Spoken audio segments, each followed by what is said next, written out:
All right, today we're going to talk about properties of logarithms. So basic property of logarithms. The definitions for common and natural logarithms differ only by their bases. Therefore, common and natural logs share the same basic properties and laws. Recall that logs are only defined for positive values. The base of the log is positive and cannot equal 1. So these are just some of the basic properties. If we have the log base a of 1 equals 0. Why is that? Because if you rewrite this in its equivalent form, exponential form, a to the 0 equals 1. So in natural log form, the natural log of 1 equals 0 because, again, remember the base is e when it's not written, so e to the 0 equals 1. Here, log base a of a equals 1 because a to the first equals a, so the natural log of e equals 1 because e to the first equals e. Here we have log base a of a equals x because a to the x equals a to the x. Over here, same idea. If we have an exponential part of our equation, a to the log of base a of m equals m, because if you rewrite this in log form, because this is actually an exponential equation right here, because it has a base with the exponent with the log in it. So this would be log of a of m equals the exponent, which is the log of a of m, log base a of m. Same idea for this one here. And then this is just more for solving, which we'll talk about later. So the log of a equals the log of y, or excuse me, log base a of x equals log base a of y, if and only if x equals y. And over here, x would have to be equal to y. So natural log of x equals natural log y, if and only if x equals y. We talked about properties of logarithms last year. So for this, remember that b, x, and y must be positive real numbers with b not equal to 1. And so we have the product property, quotient property, and power property. So the product property states if you have the log base b of x times y, so the argument of the log is being multiplied, then you can expand those using addition of two logs. Same thing with the natural log. And so the left side of this is the condensed form written as a single log. The right side is expanded form when you write it as multiple logs. So over here we have the quotient property, which states that the log base b of x over y equals the log base b of x minus log base b of y, same thing for the natural log. And then here we have the power property, which means you can take this power and bring it in front. So the y times the log base b of x is what you would get. And again, the left side is the condensed form, the right side is the expanded form. And each of these comes from when we talked about our properties of exponents. So remember the properties of exponents, the product property works because if I have, let's say, b to the x times b to the y, something with the same base being multiplied, we add the exponent. So this would be b to the x plus y. So the reason the product property of logs works is because remember, the answer to log is an exponent. So here, if we're multiplying the argument of the log, it makes sense then that we would add log base b of x plus log base b of y, because remember, that's what we're doing right here. We're adding the exponents. And remember, again, the answer to log is an exponent. So for the quotient property, the b of x over the b of y, you subtract the exponents when you're dividing by the same base. So this would be b of x minus y. So notice you're subtracting the exponent. So notice here you're subtracting the logs, which means you're subtracting the exponents. And then the power property, if we have b to the power of x all to the power of y, that's because then we get b to the x times y. You multiply the exponents. So here, if we bring this down in front, that's an exponent times the log base b of x is an exponent. So again, here you're multiplying and these you're subtracting. So these properties can be used to show that various transformations of logarithmic functions can be written in equivalent ways. When expanding the logarithmic equations, no radicals in the equation, you're going to rewrite those as exponents. No exponents because we can bring those down using that power law or power property. So we're going to use the properties of logarithms to expand each log by writing it as multiple logs. So we're going to be expanding this. So anytime you have a power, this is called condensed logarithmic form. So you always want to bring that in front. So that when you bring that power in front, that's the expanded form. So log base 2 of x would be our expanded log form. So over here, notice that the argument of the log has 2 times x to the 4th times y. So these are all being multiplied as an argument. So if they're being multiplied, that means we can expand these using addition. So this would be the log base 3 of 2 plus the log base 3 of x to the 4th plus the log base 3 of y. And then we're not finished because we still have this power of 4 right here, which we can bring in front to expand that further. So this becomes the log base 3 of 2 plus 4 times the log base 3 of x plus the log base 3 of y. So this would be our expanded form.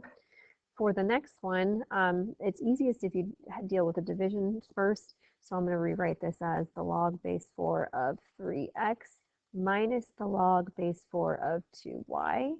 And so notice that what was in our denominator, that gets to be and outside the argument of the log that's being subtracted. So because order does matter for when you're doing this. And then notice inside both these logs, we have multiplication, so we can expand those using addition. So this would be log base 4 of 3x, excuse me, log base 4 of 3 plus the log base 4 of x minus, and I'm going to put this in parentheses because notice that the minus goes to both the 2 and the y in the argument. So minus the log base 4 of 2 plus the log base 4 of y. And again, the reason you want to put that minus on the outside of parentheses because you want to distribute that negative to both of these. So this is actually the log base 4 of 3 plus the log base 4 of x minus the log base 4 of 2 minus the log base 4 of y. So this would be our expanded form right here. Looking at the next one, we have a radical. So radicals, you always want to rewrite an exponent or as a rational function, so exponent form. So this would become the log base 3 of xy to the 1/2 over 2w. And then we can separate these log base 3 of xy to the 1/2 minus the log base 3 of 2w. And then when we have logs with the arguments that are being multiplied, we expand them using addition. So this is going to be the log base 3 of x. And notice that the 1/2 is only to the power of y. So we're only going to put the 1/2 in front of the next log. So plus 1/2 log base 3 of y minus, and then this is going to be the same kind of idea of what happened in the last one.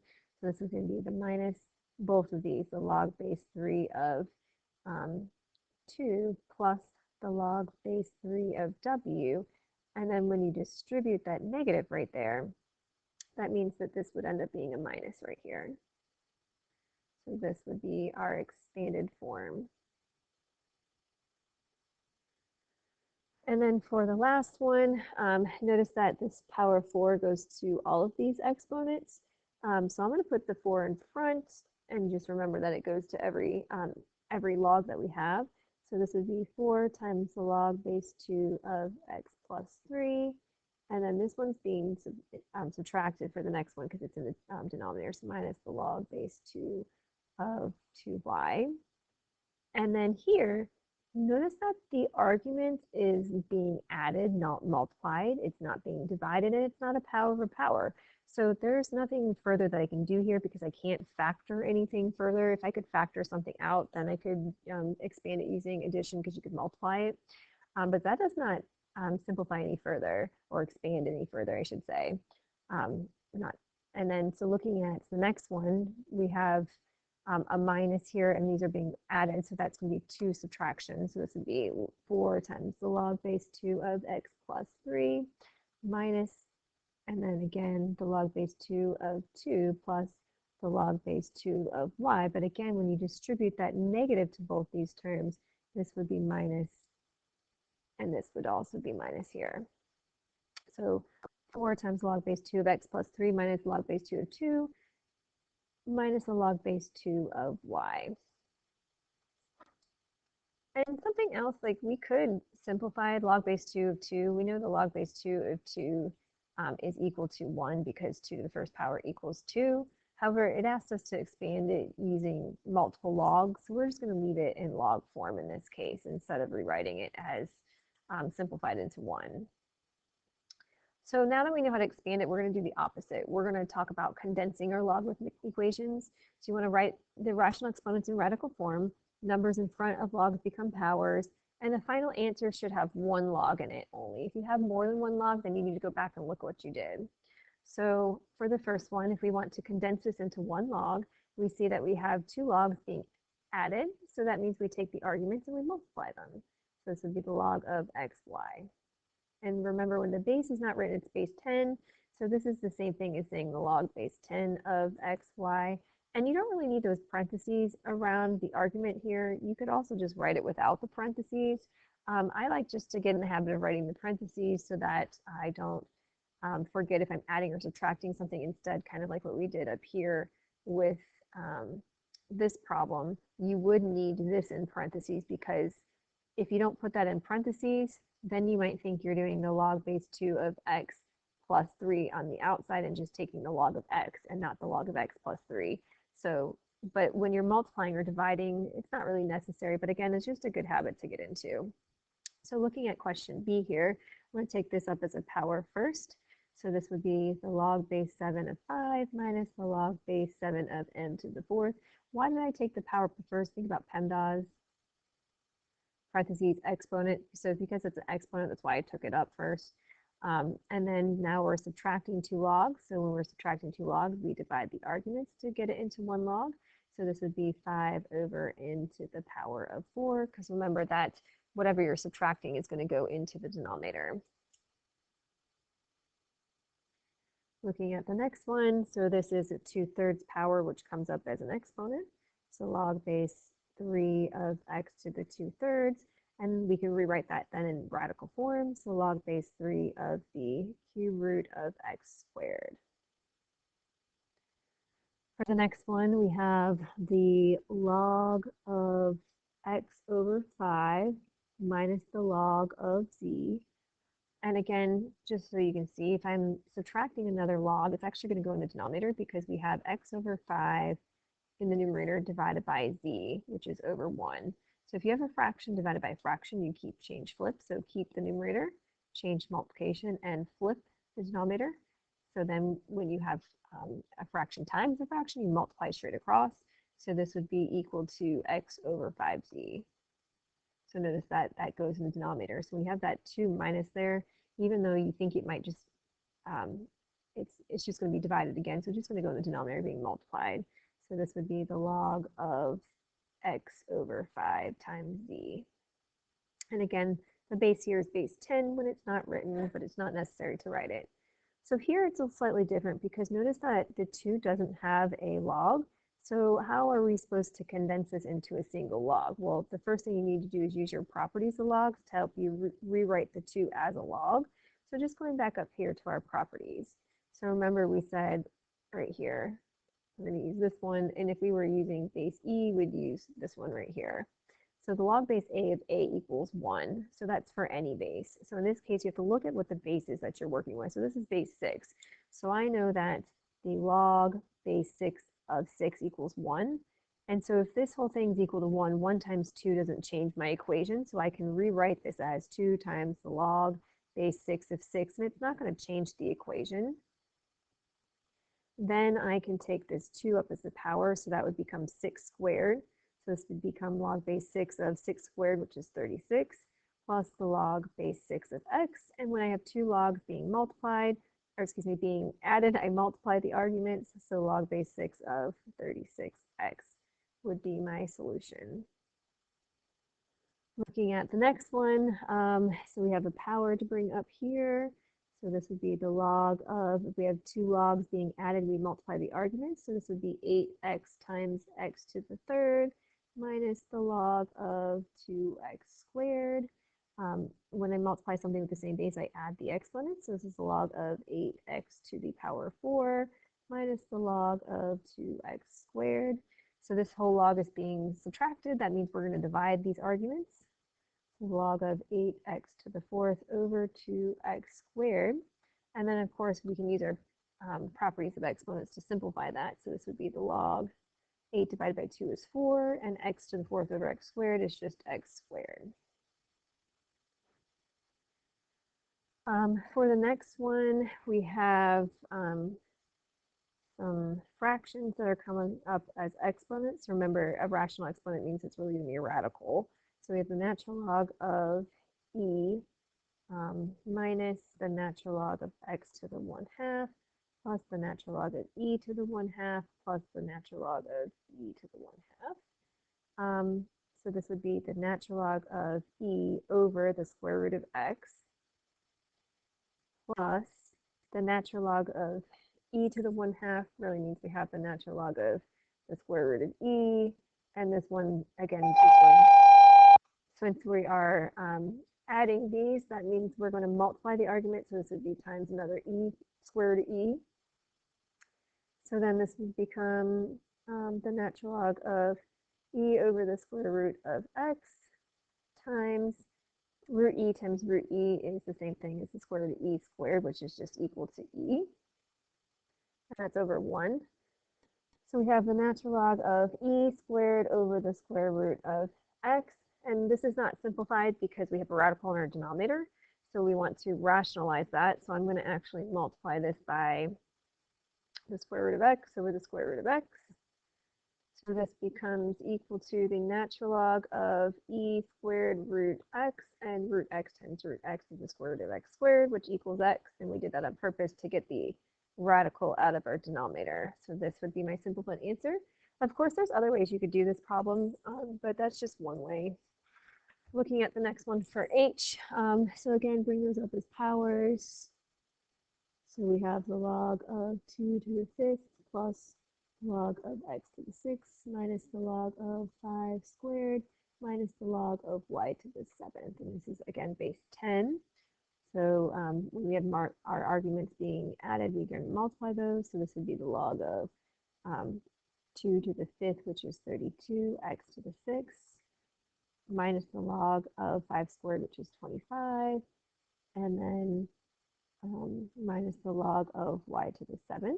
And then remember, when we're subtracting log, we divide. So log of 32x to the 6th over 25 minus the log of y to the 7th. And so again, this is the same scenario when we have, when we did this one up here, we had a fraction divided by a fraction. So remember we said when we're subtracting multiple logs like this, it's really just going to be multiplied in the denominator. So this would be the log of 32x to the 6th over 25y to the 7th.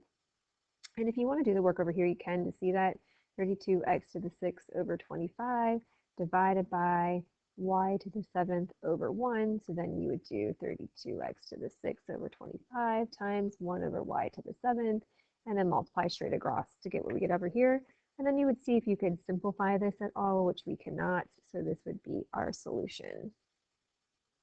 The last problem is different. So the first problems we were doing, we were expanding our logarithms, then we condensed them. Now we're simplifying it. So we wanted to see if we can figure out what this is equal to. So there's a lot of different ways you can do this. You could expand it and then see if you can simplify it that way, or you can just try to condense it. I'm going to go ahead and condense this to see if I can simplify. So this would be the natural log of, and I'm going to rewrite these as exponents. So the natural log of x to the 1/2 over x. And then when I'm adding another natural log, that means I'm going to multiply the argument. So this would be ex squared to the 1/4. And I like to write them as powers because I feel like students are used to using the properties of exponents more than worrying about radicals and simplifying radicals. And this makes it a little bit easier to do so. So this would be the natural log of, if I have something with the same base being divided, I subtract the exponents. So x to the 1/2 minus 1, because that's the exponent of 1, is same thing as x to the negative 1/2 power, because 1/2 minus 1 is negative 1/2.